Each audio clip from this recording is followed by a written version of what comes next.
800 years ago, a man conquered almost the entire world, established himself as the ruler of half the discovered world, established a reign of fear and terror over human civilization, which lasted for several more generations, who was the most ruthless ruler of all time in the world, who is responsible for the loss of lives of 4 to 5 million people. I am talking about the Khan of all Khans, the great Khan Genghis Khan, whose life is the main topic of our discussion today. Dear viewers, who was this Genghis Khan? How did he create such a large empire? How did he become the owner of so much power in such a short time? We have come before you today with the details of his birth, death, rise and fall, conquests and barbarity. At the end of the video, we will share with you the mystery of his death and his tomb. So let's not talk too much and come to the main point of the video. Genghis Khan is known to the whole world by this name, but this is not his real name. His real name is Temüjin. Genghis Khan is his title, which means universal ruler. Temüjin, i.e. Genghis Khan, was born in 1162. His birthplace was a place called Dalun Baldak, near the Burkhan Kaldun Mountains in the Khenti Mountains of northern Mongolia. It is believed that he grew up on the grasslands of the Anan River. His father's name was Yesuki, a local chieftain, and his mother's name was Holin. Genghis Khan was named Temüjin after a Tatar chieftain whom Yesuki had captured. The name Temüjin comes from the Mongolian word Temür, meaning iron maid, and Jin, meaning authority. Temüjin is said to have been an ironworker. At birth, Temüjin had a blood clot in his right hand. His mother, Hylam, had been kidnapped and his father forcibly married her. When Temüjin was born, there was constant warfare among the dozens of tribes in Central Asia, so Temüjin's early life was spent in war and uncertainty. There were 6 siblings in total, 3 brothers Hasar Hassian and Temüji, sister Temüjin, and 2 half-brothers Beater and Belgud. Before Temüjin was 10 years old, his father was poisoned by an enemy group. After his father's death, Temüjin expelled his mother and 6 siblings from their own tribe. After his father's death, Temüjin began to exercise power as the eldest male member of his stepbrother Baget's family. Shortly after that, Temüjin and his brother Hasar killed their eldest stepbrother and took charge of the poverty-stricken family. Temüjin's murder of his stepbrother Baget was the first homicide in Genghis Khan's life. Although historians disagree, it is believed that in 1178, at the age of 16, Temüjin brought home his childhood sweetheart Varti. Although Genghis had thousands of women in his life, Varti was his first and last love. Despite being the father of numerous children, he only designated the 4 sons born to Varti as his heirs. This love between Bart and Temüjin has survived in history and is unique. Genghis' 4 sons, Jassi Tului Odigi and Chuktai Khan, born to Bart, did not live together for long. Within a few days of Temüjin's death, the enemy attacked and killed Temüjin's clan members and also took Bart away. In this dire situation, Temüjin sought refuge in his paternal uncle Tughril Khan. Tughril Khan was a powerful clan chief and the blood brother of Genghis' father. In those days, the Mongols used to form blood brothers or blood brothers in their childhood. By cutting their hands and exchanging blood, the blood brothers pledged to remain faithful to each other for life. In addition, Genghis Khan sought help from his own blood brother Jamuka to rescue Bart. Finally, Bart was rescued. Shortly after Bart was brought back, Genghis Khan's eldest son Hochi was born to Bart. But not only was Bart freed from the enemy camp. Since Hochi was born months later, rumors began about his father's identity, but Genghis Khan always identified Hochi as his own son. Temüjin gradually became strong with the help of Jamuka and Tughril, but the arrogant Temüjin was preparing to become the owner of a larger empire. He preferred merit to lineage for high positions in the army, which was against the Mongolian custom and was very unpleasant to his blood brother Jamuka. In addition, both of them had the ultimate goal of establishing a single hegemony, so conflict between the two became inevitable.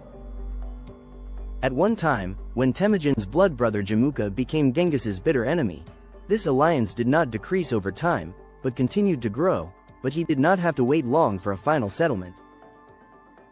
The most important event in Genghis Khan's life occurred around 1206, that is, when Genghis was about 35 years old.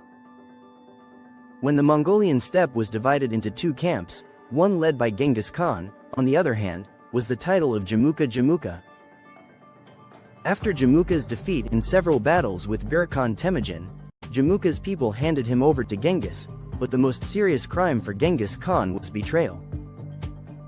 Jamuka's generals who handed over the leader to Genghis in the hope of being rewarded had terrible consequences for their betrayal to the enemy. Genghis ordered them all to be boiled in boiling water for the crime of betrayal. Jamuka was killed by breaking his back according to the Mongolian custom, according to his own will. Although Genghis did not want to kill Jamuka, several sources have come out that Jamuka himself did not want to live with the shame of defeat. After defeating Jamuka, the remaining tribes of Mongolia began to accept Genghis's submission one by one. That same year, he was awarded the title of Genghis Khan. After becoming Genghis Khan, Temüjin lived for another 21 years, and that was the golden age of his life. During that time, he conquered China and Europe. The area of about 10 million square kilometers in India and Asia was mainly dominated by the Western Jin Empire in 1211, the prosperous Shah Empire in 1215, and the powerful Khwarezm Empire in 1220. In addition, the Mongol army reached Punjab in India through Afghanistan. The regions around the Caucasus and the Black Sea were gradually included in Genghis Khan's empire.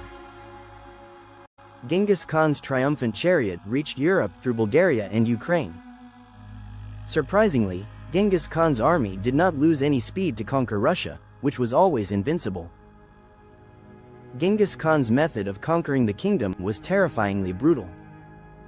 Before conquering a city, the people of that city were ordered to surrender unconditionally. If they did not accept it, a siege would begin. Then, at some point, starvation would be unleashed on the inhabitants of Christendom. Unprovoked attacks were carried out on the inhabitants of the city. No one, men, women, or children, could escape the barbarity of the Mongol army.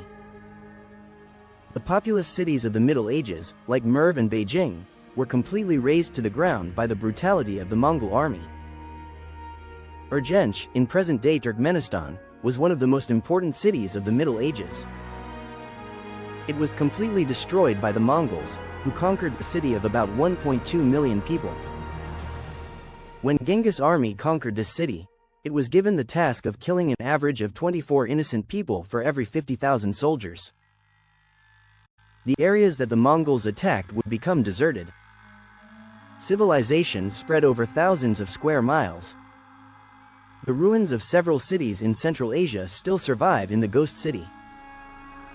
It is believed that about 40 million ordinary people died in Genghis Khan's various campaigns, which is about 11% of the total population of the world at that time. Genghis Khan's terrible thinking can be guessed from some of his quotes where he says that the happiest thing in the world is to crush the enemy and not let him go first. To see his city crumble, to see those he loves cry, and to open his two breasts for his wife and daughter. He also says that I hate luxury, I practice restraint. When you wear good clothes, what will be your speed and will be a beautiful woman? Then you will easily stray from your goal and purpose. Then you will be nothing better than a slave and will definitely lose everything. While conquering that kingdom, he would tell people, "O people, know that you have committed a grave sin. If you want proof of this, then I will say that I am the proof because I am God's punishment. If you had not committed a grave sin, God would not have sent you a punishment like me." Dear viewers, that's all we have learned about some of Genghis Khan's quotes. Now let's try to learn about Genghis Khan's religion and his laws. Genghis Khan's religion was a type of shamanism. Shamanism is a type of tantricism. Saman means a diviner or a wizard. The Mongols actually had a religion called Tengriism. Tengri was the sky god. The Mongols worshipped their ancestors. Genghis Khan was, of course, tolerant of other religions and was open to the philosophy and moral teachings of other religions. He also took advice from Buddhist monks, Muslims, Christian missionaries and others. Genghis Khan and his successors, the Yuan emperors, banned Islamic practices like sacrifice because it was against the Mongols' customs. During Genghis Khan's time, Muslims would sacrifice in secret. It was clear that Muslims and Jews were slaves to Genghis Khan and he ordered them to follow the Mongols' dietary practices. Circumcision was also banned. During Genghis Khan's time, eating meat was also banned, which had a negative impact on the Jews. Genghis Khan was a ruler of a vast number of people. Members of different ethnic groups came together among his people. In order to suppress the causes of war in the past, he suppressed the practice of hereditary titles. At the same time, he stopped the kidnapping and sale of women. He stopped slavery among the Mongols and introduced a law that made stealing domestic animals punishable by death. In addition, Genghis Khan ordered a written system. He introduced a system of regular censuses, provided diplomatic protection to foreign ambassadors, and allowed freedom of religion long before it was practiced in any other state. Dear viewers of the video at the beginning, we said that we will reveal the mystery of Genghis Khan's death at the end of the video because scientists have given various explanations for Genghis Khan's death over the ages. There is also controversy about how he died and where his body was buried. Let's try to understand the controversies one by one. Some historians say that Genghis Khan died due to a search, while others say that he fell from his horse. There is also logical evidence that he was killed while fighting. Let's try to look at these issues in a little more detail. First of all, history says that he died due to excessive bleeding as a result of a search. Khan traveled from Persia to China in 1226 to suppress a rebellion in China. He had defeated the Shah and Jin dynasties a decade earlier, but taking advantage of the Khan's absence, the desire for independence rose again among them. The Mongol army was able to suppress them with a strong hand. In 1227, the Mongol army was able to kill most of the members of the Shah dynasty. The path of brutal murder was chosen so that no other rebellion could raise its head. The story I am going to tell you is a story that is told by the Mongolian tribes. One night, Genghis Khan dreamed that there was fresh red blood on the white snow. Naturally, he was very worried after seeing such a dream. The next day, the last rebel prince of the Tanguds was at war with the great Khan of the Mongols. So without delay, he went to the priests to ask for the interpretation of the dream. In response, they told him that the blood flow belonged to the Tang prince who would be killed in the war, and the white snow meant the prince's beautiful daughter who had turned away all those who had offered her in marriage. The next day, Genghis Khan killed the Tang prince in the war and took his beautiful daughter to his own bosom. When he prepared himself to insult the girl, showing great courage, took out a small spear hidden under her cloak and cut off the Khan's genitals. Then the girl did not wait there any longer. To escape the physical abuse, she quickly ran away and jumped to the side. The Yellow River has since been named in her honor as the River of the Princess, which is called Katungal. Now the question is how true this story is. Such an event naturally tarnishes the last moments of Genghis Khan's life. Many historians believe that the proponents of this story, who showed Genghis Khan's death in a dirty way, are the Arot tribe, known as the Western Mongols, who were enemies of Genghis, the Eastern Mongols, all their lives. This story of Genghis's death emerged through research. In the 17th century, there was a riot among the Mongols at that time, so most historians have declared the story to be false. Then there was death while fighting.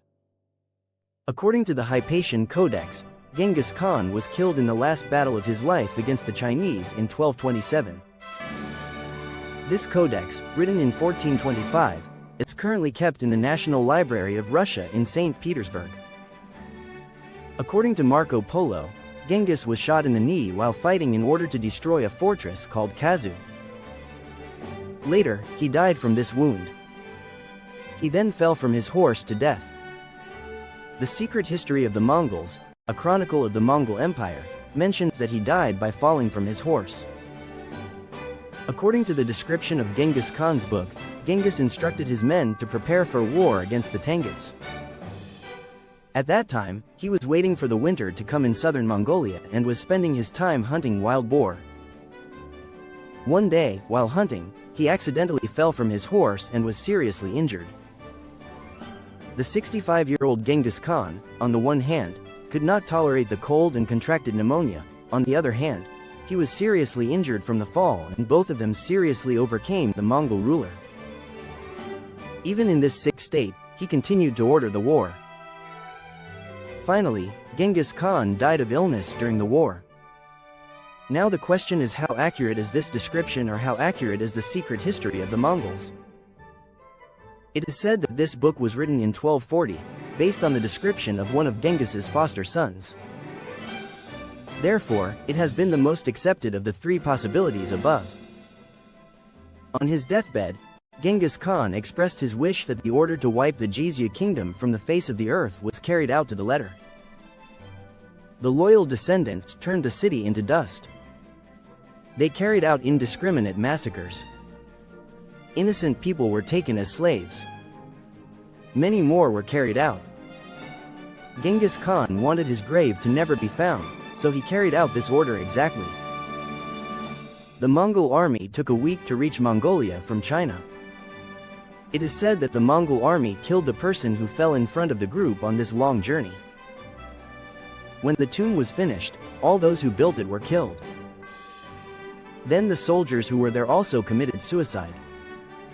There is no doubt that the soldiers under his command tried hard to hide the exact location of Genghis Khan's grave. But there is no way to give an accurate description of the extent of that effort. That is why various legends have developed about the matter. It is said that the Mongol army changed the course. The river was made to flow over the grave so that no one could find it. According to one account, numerous horses were grazed on the grave, then a tree was planted there, and eventually the grave disappeared due to snowfall. According to another account, the grave was found 30 years after the Khan's death. A baby camel was also buried with Genghis Khan. Later, the baby's mother was seen crying at that place. Genghis Khan ordered that his 6 cats be taken to the grave so that he could reach Mongolia in the afterlife by hearing the cats' calls. After his death, 40 beautiful virgin women, as beautiful as the moon, were also killed and reported so that they could accompany him in the afterlife. Of course, there is no way to verify the truth of this claim. Today, about 60 years after the Khan's death, Marco Polo traveled to Mongolia. He told this story. Along with the cats and the virgins, countless treasures were placed in Genghis' grave. It is about an attempt to erase the place where Genghis Khan rested forever from the world map. Historians were not deterred by this discovery, but rather this incident has increased their interest 100-fold. Even though 800 years have passed since Genghis Khan's death, researchers are still searching for his remains. Many believe that after his death, Genghis Khan's body was brought to his birthplace of Khinty province, where he was laid to rest near the Anan River. Many also believe that he was buried somewhere in the Burkhan-Khaldan Mountains in northeastern Mongolia. Amateur archaeologist Morik Rabits spent 40 years of his life searching for Genghis' grave. Based on a 15th century reference, he assumed that Genghis Khan's grave would be somewhere near the Bruchi River, but none of the cartographers of the time could find this place.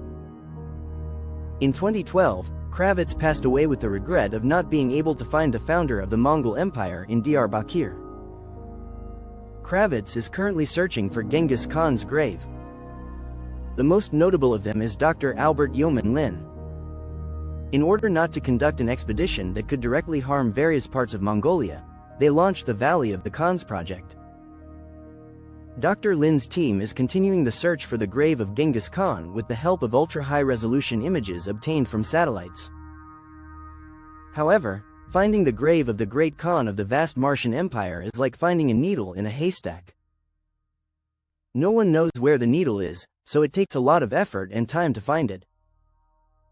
The ruthlessness of the once world-famous Martian ruler Genghis Khan amazed people during his lifetime. Even after his death, the various stories about his death and the undiscovered grave for almost 800 years have left people in awe. Will the grave of the famous Khan in history ever be found, or will it be like this for centuries to come? The answer to this question remains to be seen, and we sit with our hands on our cheeks and wonder how, dear viewers, we have come to the very end of the video. As you can see, the man was able to create such a smoke. Our discussion today was about all the issues of Genghis Khan's life from the beginning to the end, in particular his biography. I hope you have benefited from watching the video. If you have benefited even a little, then please like the video and subscribe to the channel and stay with us.